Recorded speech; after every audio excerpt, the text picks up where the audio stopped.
Hello बच्चों, let's see the question कह रहा है कि यहाँ पे the O and O bond angle is maximum in. तो हमसे पूछ जा रहा है, तो ऑक्सीजन नाइट्रोजन और ऑक्सीजन के बीच में बॉन्ड एंगल है बेटा, वो मैक्सिमम किस में होगा। ठीक है, तो एंटो जो स्ट्रक्चर होती है बेटा, वो कुछ इस तरीके की होती है। एक्चुअली में यहाँ पर नेगेटिव, ये क्या आ रहा है बेटा, यहाँ पे क्या होता है बेटा मेरा, ये पॉजिटिव होगा, ये नेगेटिव होगा। तो यहाँ पे क्या होता है, कोऑर्डिनेट बॉन्ड बन रहा होता है इन दोनों के बीच में। तो यहाँ जो एंगल पाया जाता है बेटा, वो लगभग 134 डिग्री पाया जाता है। क्या हो जाता है बेटा, 134 डिग्री होता है। एक्चुअली में जो हमारा ये बॉन्ड एंगल है, वो इस तरीके से क्यों आया बेटा, एक्चुअली में जो प्रेडिक्टेड बॉन्ड एंगल होता है ना बेटा, वो होता है अराउंड 134 डिग्री।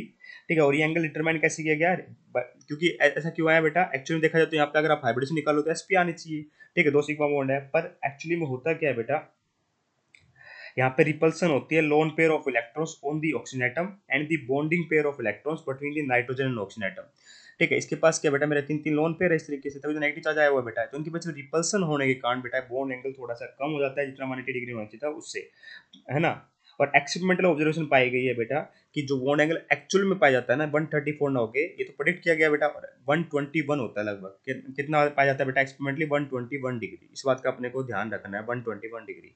अब और की बात करें, जैसे NO2 पॉजिटिव बेटा, तो यहाँ पे नाइट्रोजन की सिंपल ऐसे स्ट्रक्चर होती है बेटा। तो यहाँ बेटा कोई रिपल्सन वगैरह कुछ नहीं होती खास। और एंगल कितना मिलता है बेटा हमारे यहाँ कोई, क्योंकि नाइट्रोजन के ऊपर कोई लोन पेयर ही नहीं है, तो यहाँ पे एंगल कितना आता है बेटा मेरा, यहाँ पे आता है एंगल sp हाइब्रिडेशन होगी, दो सिग्मा बॉन्ड है। ठीक है, तो एंगल आता है बेटा कंप्लीट 180 डिग्री। तो इसका मतलब यहाँ पे तो एंगल मैक्सिमम होगा, क्योंकि 180 डिग्री से ऊपर एंगल हो ही नहीं सकता। ठीक है, बात करें बेटा NO2 नेगेटिव की, तो इसमें स्ट्रक्चर कैसी होती है मेरी, NO2 नेगेटिव में इस तरीके से यहाँ पे भी बेटा नेगेटिव चार्ज आता है। ठीक है, एक लोन पेयर होता है। तो यहाँ पे अगर आप हाइब्रिडेशन निकालोगे तो क्या आएगी, दो लोन पेयर, एक लोन पेयर है बेटा और दो सिग्मा बॉन्ड है, तो हाइब्रिडेशन आती है बेटा मेरी sp2।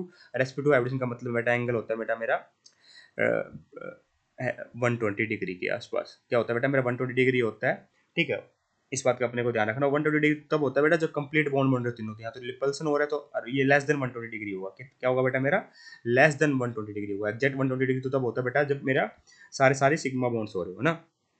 तो लेस देन 120 डिग्री होगा, क्योंकि यहाँ पे लोन पेयर बॉन्ड पे रिपल्सन होगी, ये लोन पेयर बॉन्ड पे रिपल्सन के कारण। यहाँ देखोगे NO3 नेगेटिव में, तो बेटा देखिए इसमें ऐसे चक्कर मिलेगी NO3 नेगेटिव के अंदर। तो यहाँ पे बेटा अगर आप देखोगे तो sp2 हाइब्रिडेशन है, एंगल कितना आएगा मेरा, 120 डिग्री आएगा।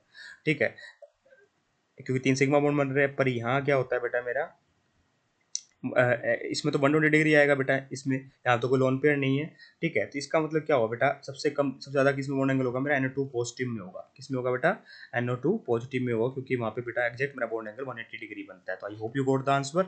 Option number 2 is perfectly correct. Option number 2 को हम टिक कर देंगे। Thank you so much.